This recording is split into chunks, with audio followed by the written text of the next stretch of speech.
Sony Xperia 5 mark two 2020 সালে launch হওয়া এই ফোনটা নিয়ে আজকে আমরা মূলত কথা বলবো। 2024 সালে যদি আপনি একটা ইউজড অ্যান্ড্রয়েড ফোন নিতে চান যেটার ক্যামেরা ভালো হবে এবং ওভারঅল একটা ভালো পারফরমেন্স পাবেন, তাইলে কি সোনি এক্সপেরিয়া 5 মার্ক টু আপনার অপশনে থাকতে পারে কিনা এই বিষয়ে কথা হবে। তো এই ফোনটার স্পেসিফিকেশন আমাদের আগে জানতে হবে। এটার ডিসপ্লেটা হচ্ছে 6.1 ইঞ্চির একটা ফুল এইচডি রেজলিউশনের ওলেড প্যানেল, যেটা 120 হার্জ রিফ্রেশ রেট সাপোর্ট করে।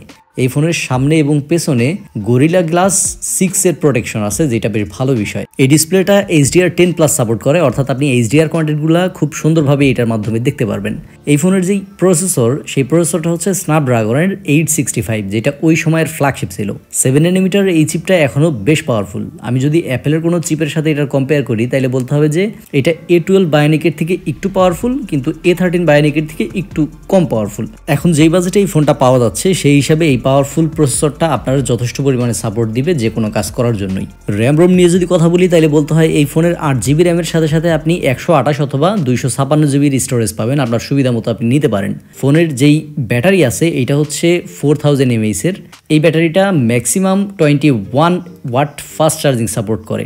কোম্পানি ক্লেম করে যে এইটা আধা ঘন্টায় 50% চার্জ হবে, এবং এটা হয়।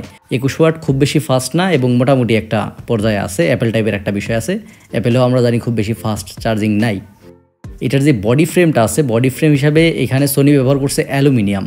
আইফোন 11 এবং আইফোন XRেও আপনি অ্যালুমিনিয়াম ফ্রেম পাবেন। এরপরে আমরা জানি স্টেইনলেস স্টিল আসছে, এখন টাইটেনিয়াম আছে প্রো ম্যাক্স ভেরিয়েন্টগুলোতে। এটার আইপি রেটিং নিয়ে যদি কথা বলি, তাইলে এখানে সোনি ওয়াটার রেসিস্ট্যান্ট হিসাবে ব্যবহার করছে IP68, যেটা একেবারেই টপ ক্লাস, এবং IP65 হচ্ছে ডাস্ট রেসিস্ট্যান্ট। অর্থাৎ IP65 হচ্ছে ডাস্ট এবং IP68 হচ্ছে ওয়াটার। এই ফোনটা পানির 1.5 মিটার নিচে আধা ঘন্টা মতো রাখা যায়, এটা কোম্পানি তখন ক্লেম করে। কিন্তু আপনি এখন যেহেতু বাজার থেকে সেকেন্ড হ্যান্ড নেবেন, তাই এই ধরনের পাগলামো করার কোনো দরকার নাই। এই ফোনের ওভারঅল যে ওয়েট, সেটা হচ্ছে 163 গ্রাম। ফোনটা আমি যখন হাতে নিই আমার কাছে বেশ পাতলা মনে হয়েছে।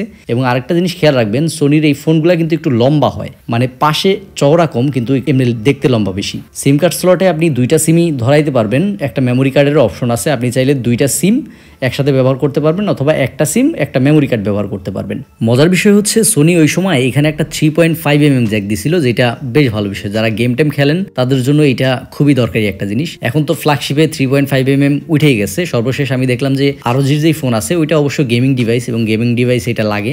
তো ROG'র ওই ফোনটাতে আমি সর্বশেষ ফ্ল্যাগশিপ দেখলাম।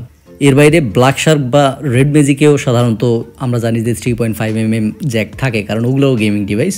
তো আমরা সোনিতেই ব্যাক করি। এবার কথা বলি এই ফোনের সবচেয়ে গুরুত্বপূর্ণ পার্ট, ক্যামেরা। ক্যামেরা আপনি পেছনে, আমরা ব্যাক ক্যামেরা দিয়ে শুরু করি। ব্যাক ক্যামেরা হিসাবে 3টা ক্যামেরা তারা ব্যবহার করছে সোনি।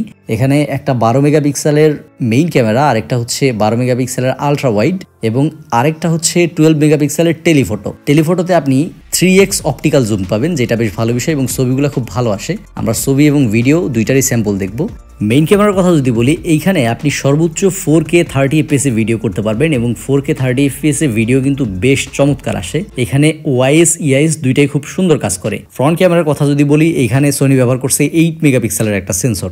সামনের ক্যামেরার আমি এক্সট্রা মার্ক দিব না, এটা একটা ডিসেন্ট ক্যামেরা। এটা খুব হাই কোয়ালিটির ভিডিও আপনি পাবেন না। এখানে ম্যাক্স 1080p 30 fps আপনি ভিডিও করতে পারবেন। এখানে মূলত সামনের যে রেজুলেশনটা আছে, আমার মনে হয় যদি 4K হইতো তাইলে ভালো হইতো। তবে আমরা জানি যে 8 মেগার সাথে 4K রেজুলেশনটা ওইরকম জমে না। তো এখানে যদি 12 মেগাপিক্সেলের একটা সেন্সর হইতো এবং 1080p 30-র জায়গায় 60ও হইতো, তাইলে বেশি ভালো হইতো। মেন কথা, সামনের ক্যামেরাটা আমার কাছে অত ভালো মনে হয় নাই। এখন আমরা মূলত এই ফোনের প্রথমে ফটোগুলা দেখে নিব যে কেমন ছবি তুলতে পারে। এরপরে আমরা দেখব এটার ভিডিওগুলা। আপনি খুব সহজেই বুঝতে পারবেন যে এই সোনি এক্সপেরিয়া 5 মার্ক টু এর ভিডিও এবং ফটো কেমন হয়।